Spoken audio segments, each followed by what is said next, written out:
Kung ikaw ay binaliwala na ng mahal mo at wala na siyang pakialam sa'yo, kahit hindi naman kayo hiwalayng dalawa, pero siya ay nagbago na at ikaw ay sobrang lungkot dahil may kakaiba na sa mahal mo. Kaya gusto mo ba na manumbalik ang pagmamahal ng partner mo sa'yo? At habang buhay magmamahalan kayong dalawa? Pwes, gawin mo itong ritual na ibabahagi ko sa inyo ngayon. Ito ay makakatulong sa relasyon ninyong dalawa ng mahal mo upang mapanatili ang pagmamahalan at magandang relasyon ninyong dalawa ng partner mo.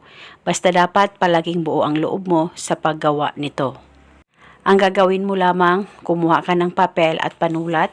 Isulat sa papel ang kanyang tunay na pangalan at apelido ng 3 beses.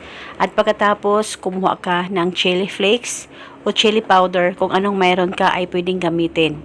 At maglagay ka ng kaunting chili flakes o chili powder sa papel na may nakasulat na pangalan niya.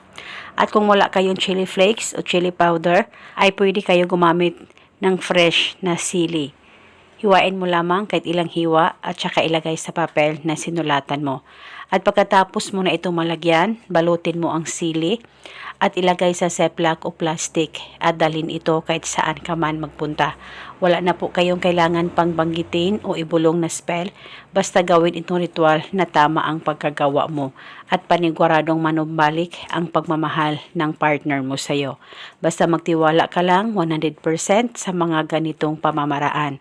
Pwede mo ito gawin sa kahit na anong araw o oras na gusto mo. At itago o dalhin itong ritual pang matagalan. Gawin sa mabuti, gawin sa tama at hilingin ng buong puso. At panigurado ngayon mismo matatamaan ang mahal mo. Basta magtiwala ka lang talaga. At eto muna sa ngayon, maraming salamat po sa panonood. May God bless us all.